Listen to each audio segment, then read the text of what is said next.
मैं राजेंद्र कुमार सिंह, सह आचार्य, राजकीय लाल बहादुर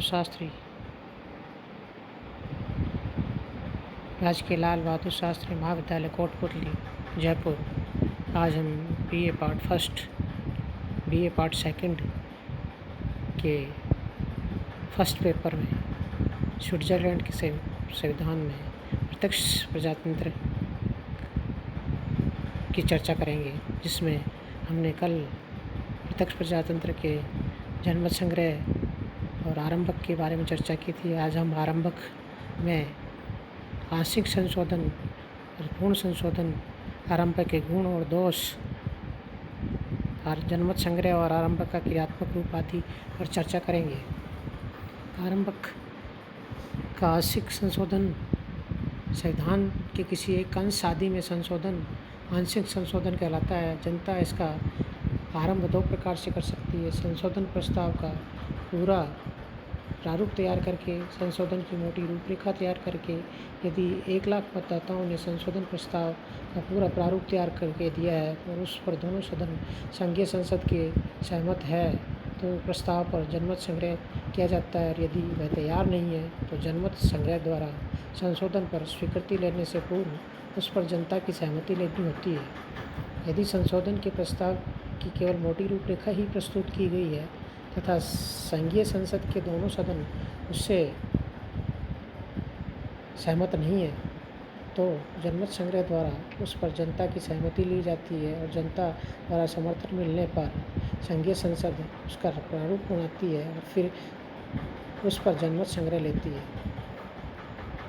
पूर्ण संशोधन: यदि 1,00,000 मतदाताओं ने आरंभक द्वारा संविधान के पूर्ण संशोधन की मांग की हो, यदि पूर्ण संशोधन के प्रस्ताव का आरंभक किसी एक सदन ने किया हो परंतु दूसरा सदन उससे सहमत न हो तो उन दोनों दशाओं में निम्नलिखित प्रक्रिया को अपनाया जाएगा।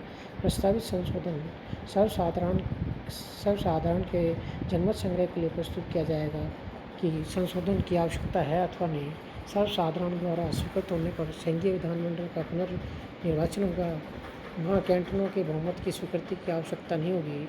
पुनर्निर्वाचन के पश्चात संघीय विधानमंडल के दोनों सदन प्रस्तावित संशोधन पर विचार करेंगे। उनके बहुमत द्वारा पारित होने पर संशोधन प्रस्ताव सर्वसाधारण तथा कैंटोनों के जनमत संग्रह के लिए प्रस्तुत किया जाएगा। लोक निर्णय के पक्ष में होने पर संशोधन प्रस्ताव क्रियाशील होगा। आरंभक के गुण निम्नलिखित है।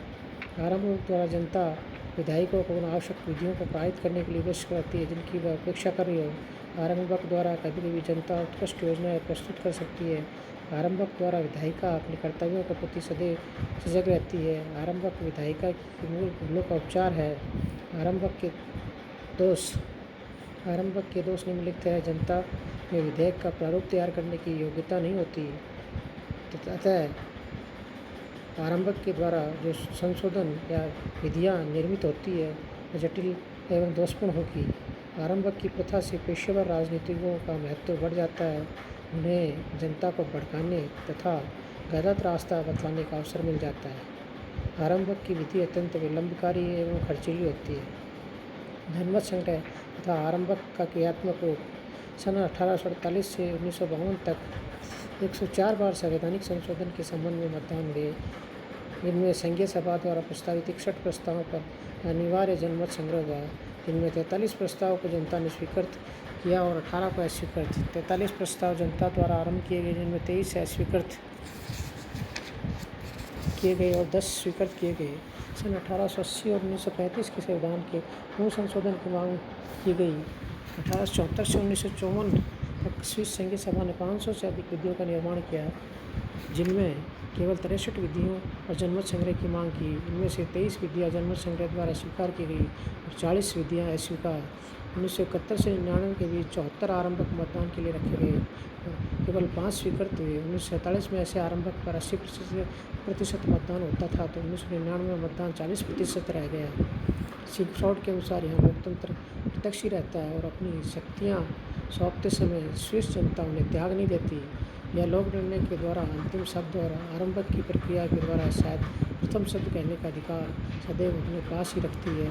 स्विस कैंटोनों के प्रत्यक्ष लोकतंत्र स्विस कैंटनों में प्रत्यक्ष लोकतंत्र के तीनों ही उपकरण उपलब्ध है। इसमें लोकसभा, लेजिस्लेटिव माइंड, स्थानीय जनसभाओं द्वारा प्रत्यक्ष लोकतंत्र का प्रयोग कैंटनों में किया जाता है। ऐसी जनसभाएं जो प्रत्यक्ष रूप से कैंटनों के शासन कार्यों में भाग लेती है। इससे स्विट्जरलैंड के एक पूर्ण कैंटन ग्लेरस 4 अर्ध कैंटनों वोल्डेन, निडवोल्डेन, इनर एपेंजेल, आउटर एपेंजेल में कार्यरत है।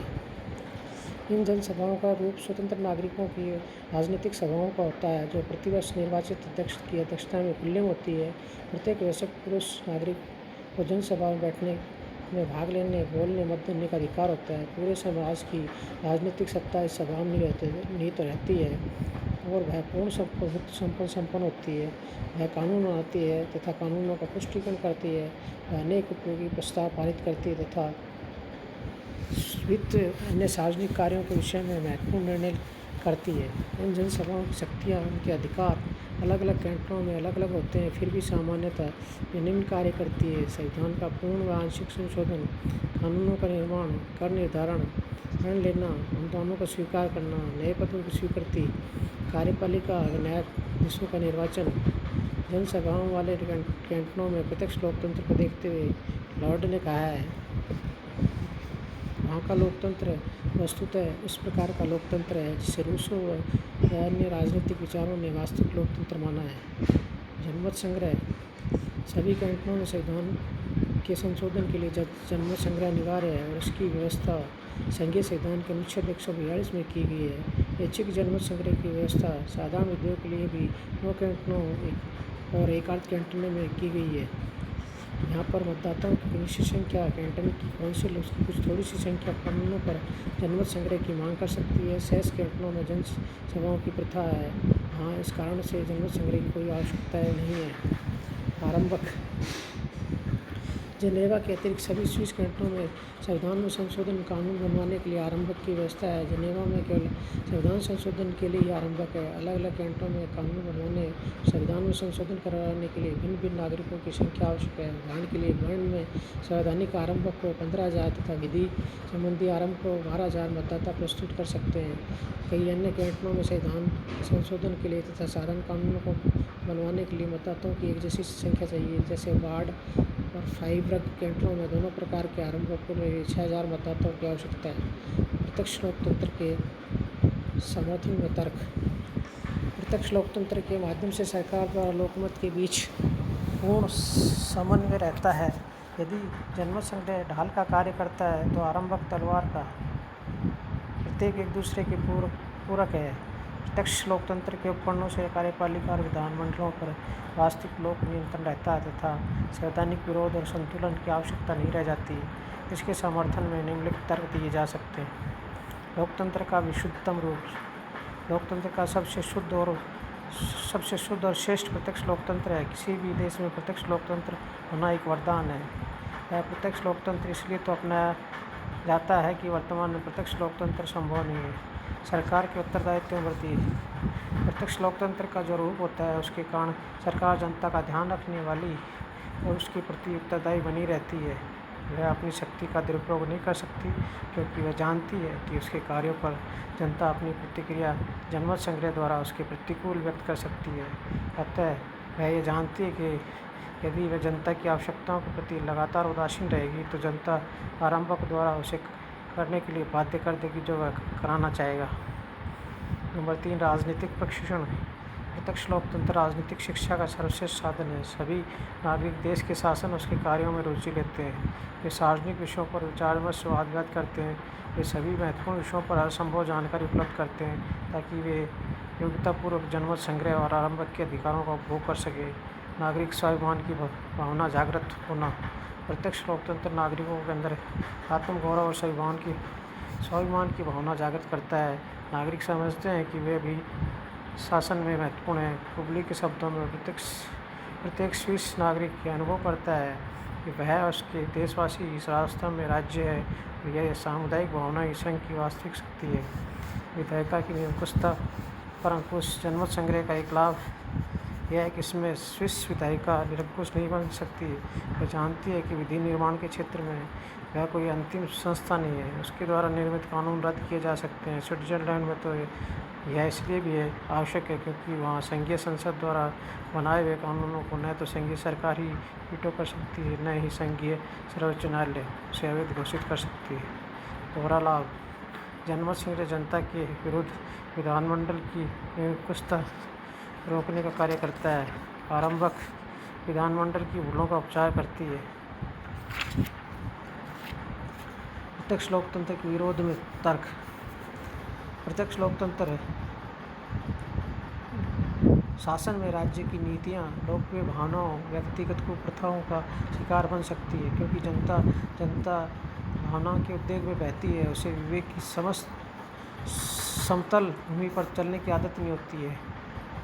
बर्क ने लिखा है, प्रत्यक्ष लोकतंत्र को पूर्णतः निर्लज्ज और विश्व की निर्भीक शासन प्रणाली कहा जाना चाहिए। इसके विरोध में कुछ तर्क इस प्रकार दिए हैं।